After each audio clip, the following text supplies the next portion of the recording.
So before this video starts, I just want to say that I was experimenting with a microphone on my camera, my iPhone, and it collected a lot of random shuffles when I was moving around. So I'm sorry about that. And also, whenever I took these videos, for somehow my big old fingers here put my phone in slow-mo mode, and I had to go in and take all the videos that were slow-mo, which was all of them, and make them full speed. So it's kind of blurry at times, but thanks for bearing with me. What's up, everybody? It's Zach. Today's video, I'm going to need some help from you guys. I think maybe you guys can help me out. I'm sure there's some people on here that have faster trucks than what I go, and that's what I'm needing help with. I'm trying to make this truck faster than what it is. So what I have to do in order to get this truck competitive at Ohio Valley and be able to pass tech easy and really anywhere, I have to put an 8-point roll bar in it.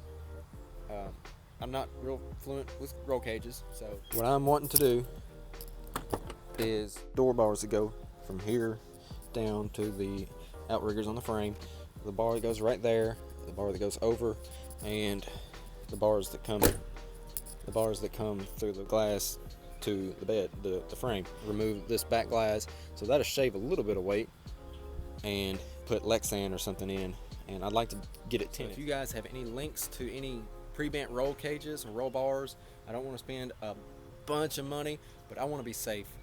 And if you guys, like I said, if you have any links, let me know in the comments. That would help a lot.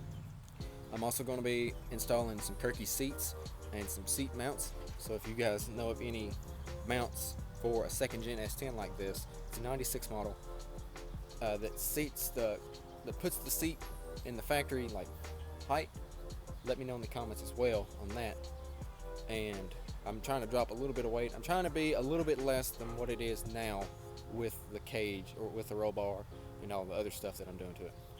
As you've seen in my other video that I posted earlier last week of drag racing, you'll notice that the truck has actually developed a traction issue, which it's never had before until I started putting down some good power.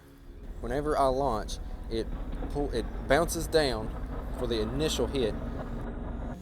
The shocks, considering their factory, they let the rear end come back up a little bit, and it unloads the tires, it gets on top of them, and it just spins. So I'm going to invest in some Calvert 9-way adjustable shocks, and I'm also going to invest in some 90-10 Calvert shocks up front. The next thing on the list that I'm going to consider doing is a fiberglass hood and a fiberglass front bumper, just for like drag racing. Keep these so I can cruise with them, and put the other hood and the other bumper on whenever I go drag racing and I'm trying to be competitive. So with this fiberglass hood, I'd like to be able to keep the factory hinges. I don't want the hood that comes way up here into the hood where you have to take your cowl out. I want to keep the factory hinges and keep the factory latch, because I don't want this whole lift-off hood or the hoods with the holes in them. I don't like that. Whenever I first got this truck done, it ran a 14.0 quarter mile.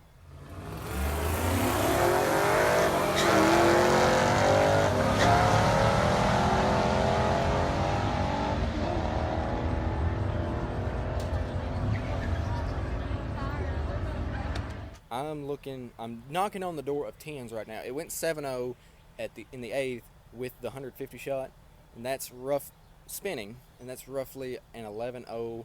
Maybe if you had good mile per hour, a 1099, which would be awesome. My goal for this engine, this 5.3, is to run 680s on spray, on a 150 shot. The last time I was out at the track, it was very hot. The DA was terrible. It was very humid, so the air quality was garbage. Everything suffered except that 60 foot. That 60 foot was good. So I'm looking for later in the fall, maybe being able to knock down a 1080, 680 or something like that. That would be awesome.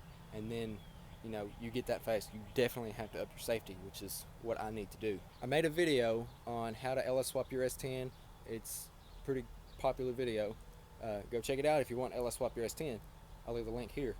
But there's a couple things I believe I left out on this whole swap, and I'll try to make another video to cover that. There's different applications to different trucks that I didn't go over, like 4-wheel drive and like carbureted trucks. But what I'm looking to do is I need to upgrade my radiator. I don't have a problem with it. It's still stock 4.3 S10 radiator. It does absolutely perfect. I don't have an overheating issue at all. Not even after nitrous pools down a quarter-mile track. It stays below in the 190s and sometimes below that.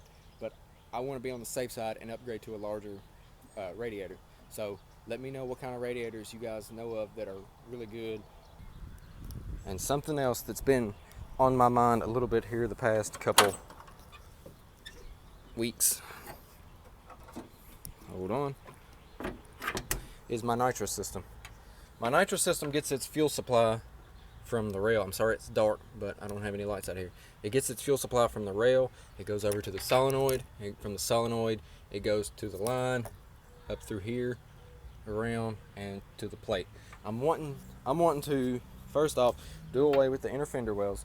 It's a daily driver truck right now, but I'm more than likely going to be stripping it of its main daily driver capabilities. The computer's going to have to be mounted somewhere else, and I want to do a dedicated nitrous system, a nitrous fuel system for this thing. I know that you can get one off of eBay. I think it's a nitrous outlet one. It might even be Edelbrock, but it's like $800, and I really don't see the point in me spending $800 on a tank, a pump, a regulator, and some fittings when I could probably take my old pump, which is a 255 Walbro, and use it and upgrade that pump to like a 450 or something, and then have a regulator on there and all that.